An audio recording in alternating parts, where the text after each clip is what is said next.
од моментов па натаму мислам дека ќе имаме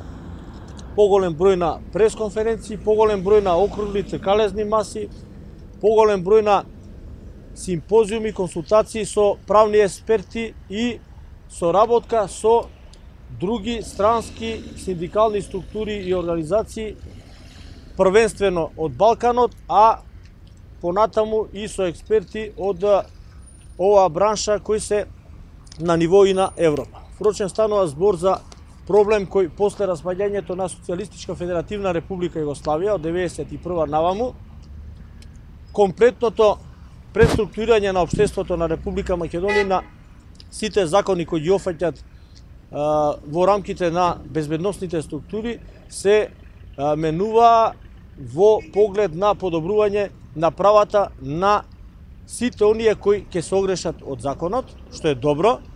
Имаме моменти со што можеме да се пофалиме како држава и тоа политичарите го прават, што ние го поздравуваме како граѓани преди се, а понатака и како вработени во полицијата, затоа што граѓанинот пред се во ова општество. Меѓутоа, не може оној што е граѓанин, не може оној што влегува во криминални води, не може оние што не ги почитуваат одлуките и наредбите на полициските службеници. Не може оние што ги вреѓаат и омаловажуваат полициските службеници дека извршуваат работни задачи. Не може се она што полицајецот ќе побара како наредба за извршување на нивните службени задачи да биде основа за газење на достоинството на полицајецот. Не може тоа да биде иритирачки основ за оној што сака да се огреши со законот, да како со шумскиот полицаец во Ресен да се употреби трактор па да се прегрази преку целото тело на командирот на шумска полиција. Не може и нема да дозволи независниот синдикат на полицијата, како во случајот на 1 јануари, кај што полицискиот службеник побара легитимирање на алкохолизиран граѓанин кој имал 1,8 алкохол во себе, истиот тој да изврши напад на полицискиот службеник, а полицискиот службеник да биде суспендиран, и ние така да седим и да молчиме. И не може икс примери, значи сите вие од медиумите сте сведоци дека во изминатиот период од неколку години се случија невидени циркузи во делот на газење на достоинството и на угледот на полицискиот службеник, односно газење на угледот на Република Македонија и на се она што представува држава. Во последните неколку недели сме сведоци дека во рамките на Министерството за внатрешни работи, односно во владата и собранието, веќе се работи на големо за дополнителен механизам со кој ќе се врши на внатрешната контрола која веќе постои во рамките на Министерството за внатрешни работи, дополнителна контрола на полициските службеници, потек кој ние као независен синдикат го поздравуваме, и треба да има контрола на се она што се вика полициско работење во рамките на Министерството за внатрешни работи. Меѓутоа, не може да се случи да нашите барања и нашите непрекинати барања кои ги доставуваме и ги праќаме по пат на електронска пошта и во писмена форма и доаѓаат до министри, односно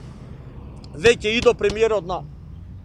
владата на Република Македонија, да бидат бойкотирани. Времето полека се стоплува, завршува овој прв месец од 2018 година, ние на полициските службеници и на вработените во униформата им ветивме дека како ќе се зголемува бројот на членство, а тој веќе е при крај и со добивање на документ за репрезентативност и на полицијата. Свирчиња веќе подготвивме, свирчиња со кои излегуваме на улица. Ако може словенскиот синдикат да ги извади полициските службеници на улица и од пред неколку дена да ја блокира Словенија и словенската граница од Италија преку Австрија, Унгарија и Италија, а се членка во Европска унија, тоа ќе го направи Република Македонија со независниот синдикат на полицијата, и јас ова го ветувам и го тврдам и го гарантирам на колона во која јас прв ќе застанам, кај што не може да продолжиме и понатака да бидеме неми практично посматрачи на се она што се случува во Република Македонија од Струга, од Тетово, Кичево,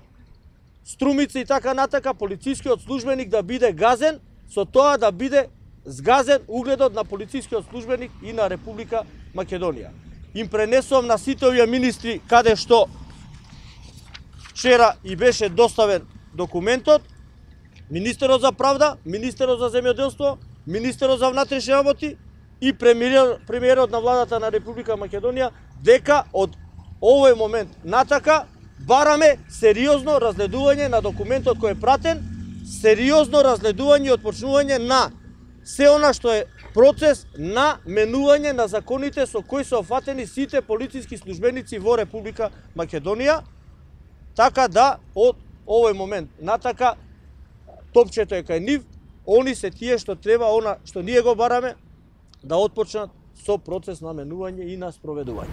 Дали бевте вие прашани за било кој од овие закони што се однесуваат на МВР и на полицијата, што сега се наоѓаат веќе во собраниска процедура и кои се вашите конкретни предлози што вие сметате дека треба да се вметне и дали според вас како синдикат има спорни точки или спорни одредби во тие закони? Зборувам за сите закони, за МВР, за полиција, меѓу другото и за следење на комуникациите и за новата оперативна техничка агенција. Како независен синдикат на полицијата бараме комплетен ремонт, не промена, комплетен ремонт на сите закони, затоа што веќе е дојдено преку глава на полициските службеници. Секојдневно сме прашувани, меѓутоа не од ниеден министер, туку секојдневно сме прашувани од граѓаните дали сме синдикат, иако сме синдикат да излеземе со вистински побарување за правата на работниците, ако глумиме синдикат, да ги земеме печатите и во Вардар да ги фрлиме, вода да ги носи. Така да, дојдено е ноша под грла и нашите конкретни барања се следни. Комплетно разгледување на сите закони, до кривичниот закони и целосно менување на сите членови од одредбите во кои се офатени законските практично можности да еден граѓанин кој ќе посегне по било кој полициски службеник да биде дотаму отиде на работата, да таа казна која во моментов е практично на хартија да биде уште поригорозна во однос на она што сега стои и пишува во било кој од законите. Сакате да кажете дека полицајците се доведени на ниво на граѓани од втор ред? На трет ред, не на втор ред, на последен ред. Значи, криминалецот кој ќе изврши било какво криминално дејание за кое нема судска одлука дека тоа он го сторил, има право на адвокат во моментот кога тоа ќе го направи. Полицискиот службеник е оставен на милост и немилост. Полицискиот службеник е тој кој се мисли дали ќе биде приватно гонет и тужен, дали внатрешната контрола ќе му го докомплетира загорчувањето на животот затоа што направил евентуално некаков пропуст, или пак ќе се случи да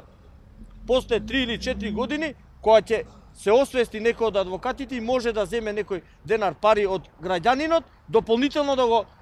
тормози, односно да го терети било кој од полициските службеници, а тој пример после 3 години или 4 години од било какво полициско дејание се наоѓа на сосема пета работна позиција. Рековте че излезете на улица, колку давате рок на владата да ги промени овие закони? Па јас генерално кажувам дека ќе излеземе, тоа е факт и сигурно. Кога би излезеле? Па 1 мај. 1 мај. Бола? Бидејќи конкретно овие закони за 2 дена се на на собраниска комисија на второ читање. Така е, на второ читање и затоа и ја свикувам ова пресконференција со порака до сите пратеници внимателно да ги разгледаат документите, текстот, материјалот, сите членови, се она што е врзано со материјал во она што е во законите. Така да, до 1 мај, доколку нема драстично помрднување на она што се вика сегашна состојба, ние на 1 мај ќе донесеме одлука како тоа ќе го реализираме во понатамошниот начин на функционирање на независниот синдикат на полицијата.